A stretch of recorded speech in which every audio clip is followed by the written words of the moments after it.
E moçada, nessa videoaula a gente vai discutir um pouquinho sobre um dos possíveis tipos de movimentos curvilíneos que são estudados dentro da cinemática, chamado de lançamento horizontal. Por definição, o lançamento horizontal é aquele tipo de movimento em que um objeto já se movimentava na direção horizontal e a partir de um determinado instante, puxado pela ação da gravidade, ele passa a descrever uma trajetória curvilínea, tal qual está sendo representado aqui nesta ilustração, onde nós temos uma bolinha que está se movimentando, rolando sobre uma mesa, disposta horizontalmente, naturalmente, e essa bolinha, a partir de um momento, de um determinado instante, ela abandona essa mesa com uma certa velocidade inicial, aqui representada por V0, e a partir do momento em que ela abandona a mesa, ela passa a ser sujeita à ação da aceleração da gravidade e ela começa a descrever esse movimento curvilíneo. O que acontece aqui? Nesse tipo de lançamento, o lançamento horizontal, nós temos dois movimentos simultâneos. Um movimento que acontece horizontalmente, que a bola preserva ao longo de todo o seu movimento, e um outro movimento que ocorre verticalmente devido à ação da gravidade. A combinação destes dois movimentos, o horizontal, que a bola preserva ao longo de todo o movimento, e o vertical, que ela passa a ter a partir do momento que ela abandona a mesa, a combinação destes dois movimentos resulta nessa trajetória curvilínea. Esta trajetória curvilínea é o resultado, portanto, da combinação destes dois movimentos simultâneos.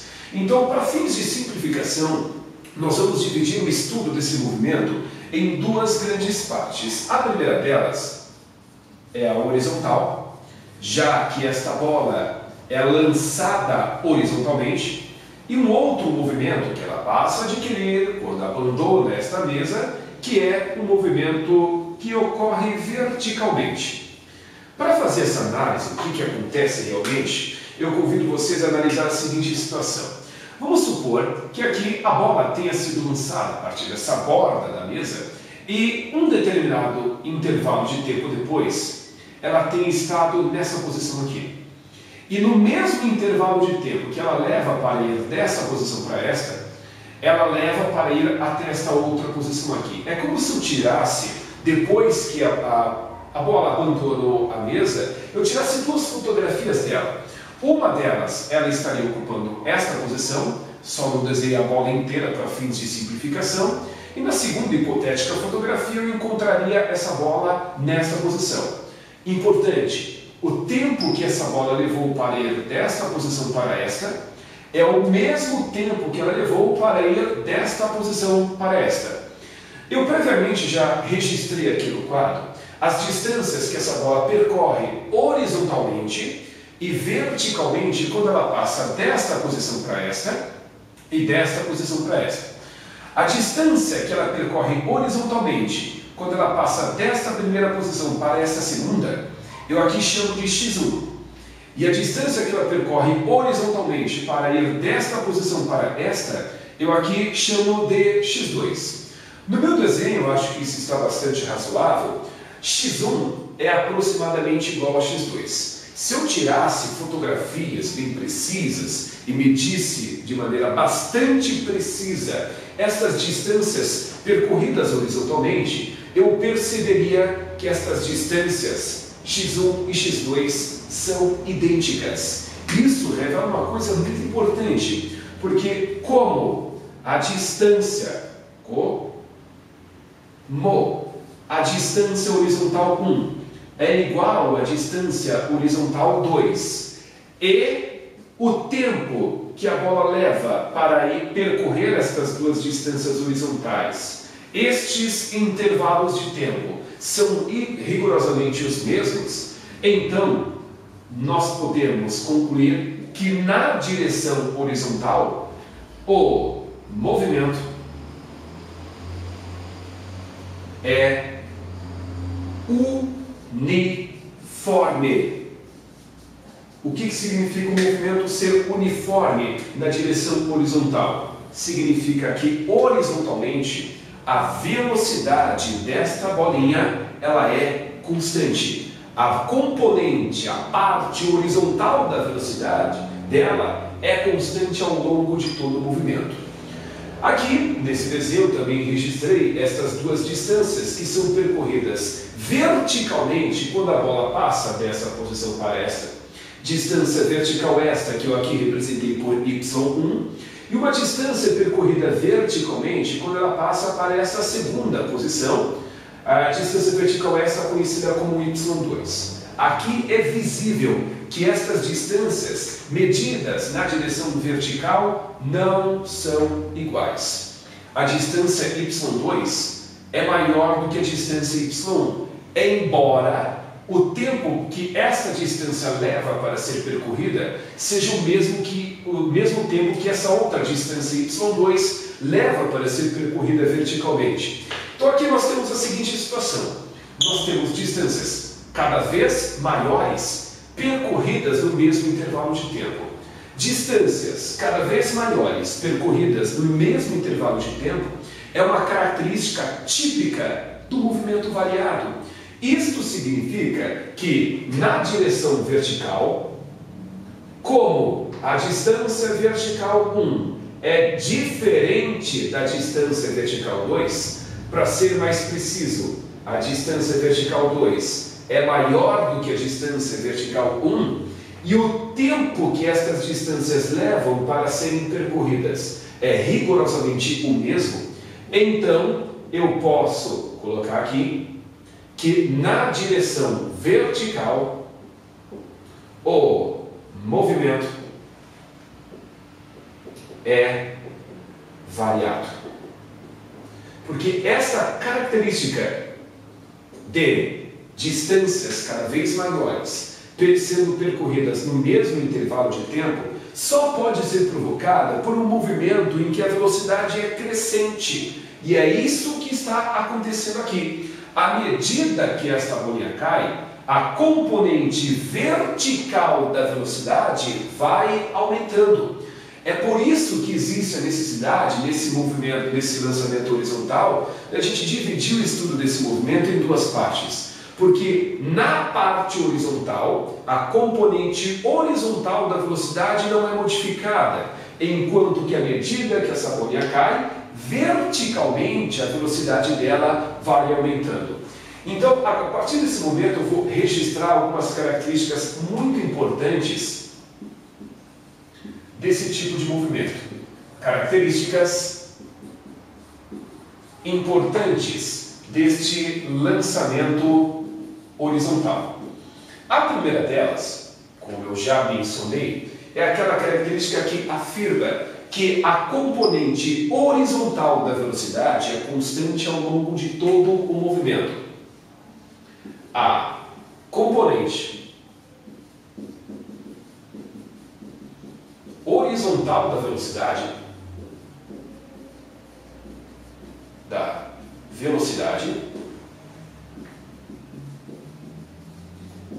é constante ao longo de todo o movimento.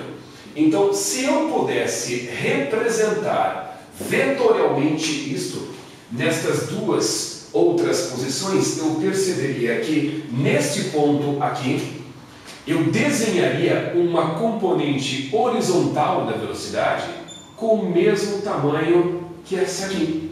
Porque como a velocidade na parte horizontal não é modificada ao longo de todo o movimento, vetorialmente eu na verdade devo representar um vetor de mesmo comprimento em todos os pontos dessa trajetória. Porque quem faz a velocidade desta bolinha variar verticalmente é a aceleração da gravidade. E a gravidade consegue aumentar apenas a componente vertical da velocidade, pelo fato da velocidade atuar, digamos assim, verticalmente. Ela não consegue alterar esta componente da velocidade porque ela atua horizontalmente. E a gravidade atua verticalmente. Isso foi o que eu quis dizer ao colocar essa característica de que a componente horizontal da velocidade é constante ao longo de toda a trajetória. O mesmo não se pode dizer a respeito da componente vertical. A componente vertical é não só variável, mas ela é crescente em módulo ao longo do movimento. Se eu fizesse essa representação vetorial aqui, eu perceberia que a componente vertical da velocidade iria aumentando à medida que ela cai. Neste início, como houve aparentemente um curto intervalo de tempo para ir dessa posição para essa, eu desenho uma componente vertical da velocidade menorzinha, já que não deu tanto tempo assim para a gravidade aumentar o valor da sua velocidade. Nesse ponto, eu já posso registrar um vetor velocidade componente vertical um pouco maior, justamente porque já deu um pouco mais de tempo para a velocidade aumentar, devido à ação da gravidade. Como a gravidade atua apenas verticalmente, somente a componente vertical da velocidade que pode ser alterada nesse tipo de movimento. Outra observação importante, a aceleração a que esta bola está submetida, a aceleração é constante em módulo, direção e sentido ao longo de todo o movimento. E o nome dado a esta aceleração adquirida por essa bola, à medida que ela cai, é a aceleração da gravidade, que nós temos o costume de arredondar para 10 metros por segundo ao quadrado. Isso aqui era para ser aproximadamente igual. Muito bem. Uma outra observação importante aqui que inicialmente desafia um pouco do senso comum é o seguinte. Vamos imaginar que eu rolo essa bolinha, que abandona essa mesa com uma velocidade de 10 km por hora. Ela vai descrever uma trajetória curvilínea e vai cair atingindo o chão em um certo ponto da trajetória. Agora, imagine que eu pego essa bola e atiro com uma velocidade muito maior, tipo 50 km por hora.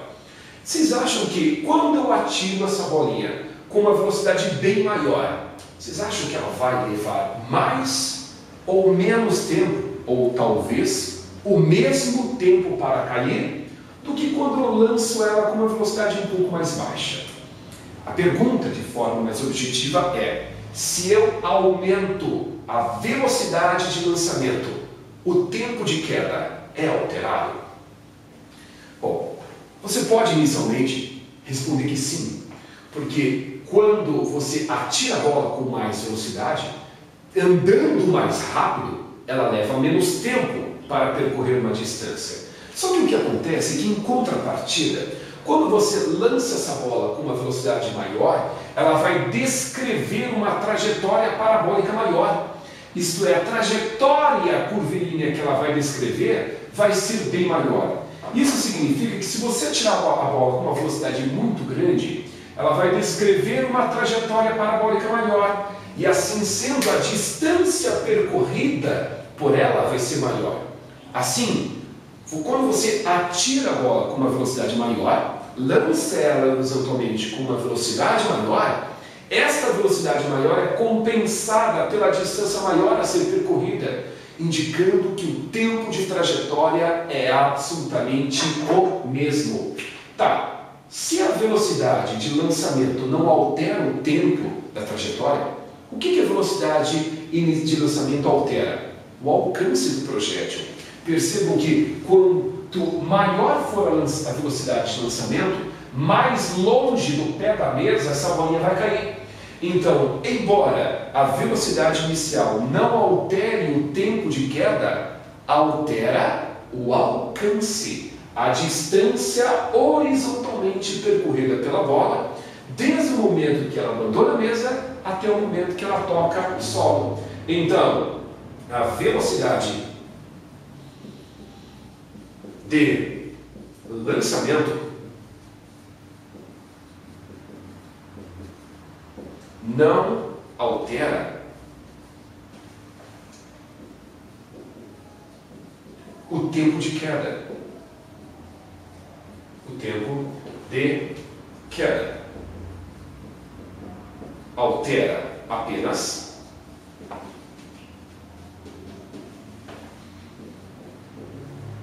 o alcance do projétil, deste corpo que foi lançado desta mesa, supostamente.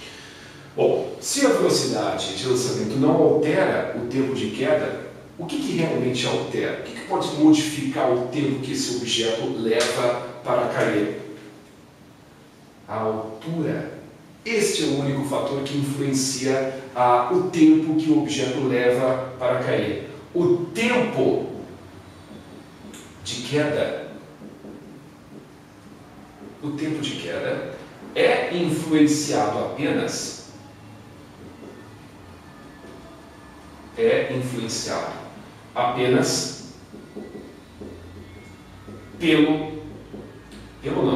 pela altura da qual este corpo foi lançado.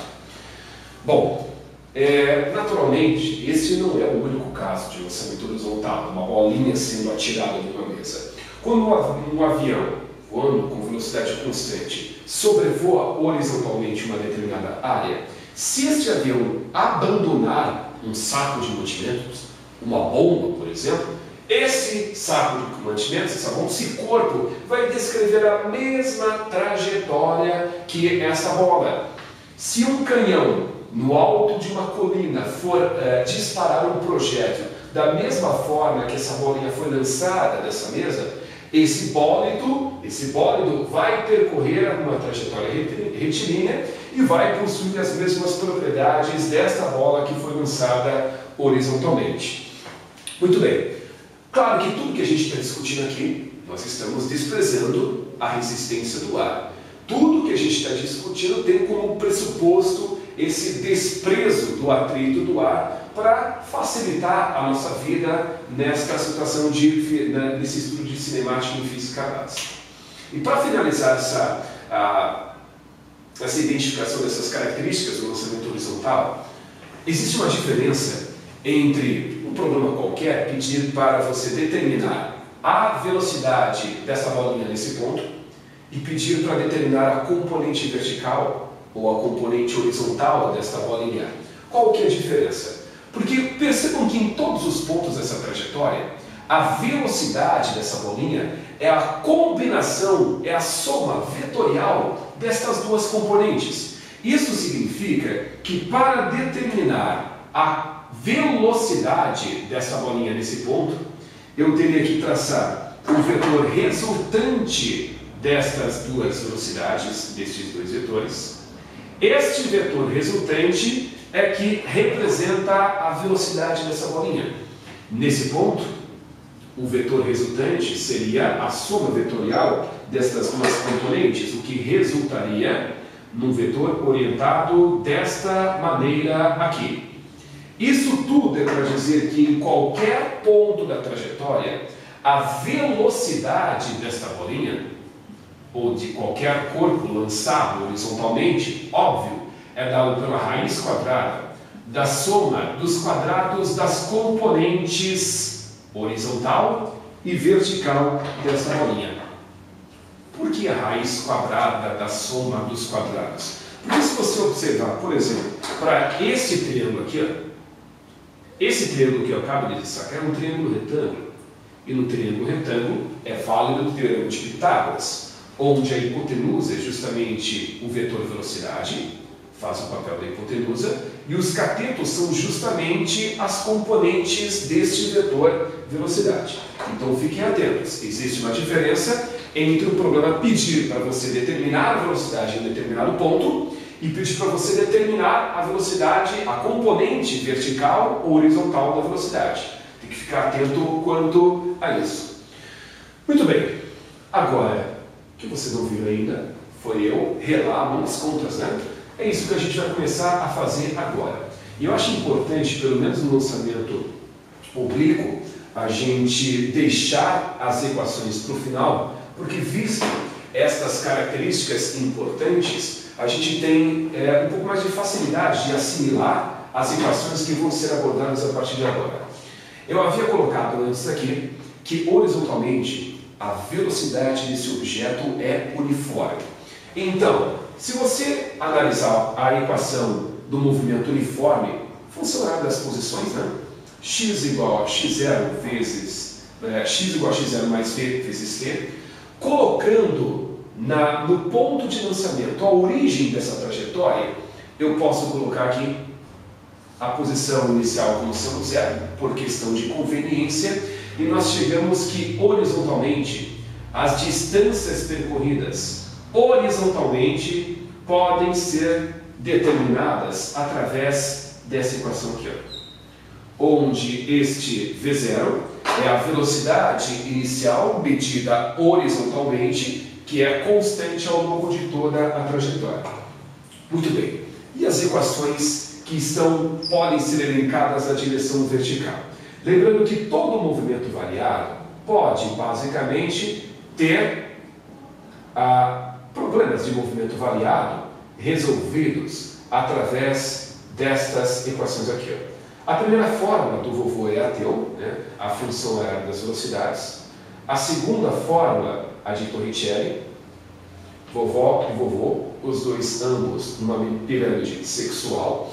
E a última das equações do movimento variado, que é essa aqui, ΔS igual a V0 vezes T, mais A vezes T ao quadrado, tudo isso dividido por 2. O que a gente vai fazer agora? Nós vamos adaptar estas equações para o lançamento horizontal.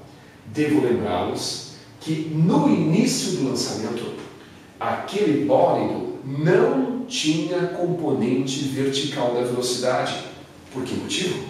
Porque ele foi lançado horizontalmente. Um corpo que é lançado horizontalmente não tem, no início do movimento, componente vertical da velocidade.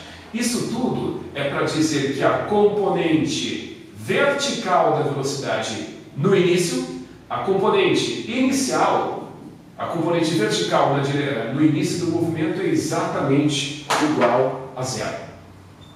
Assim sendo, não há componente vertical da velocidade no início, não há componente vertical da velocidade no início, não há componente vertical da velocidade no início do movimento.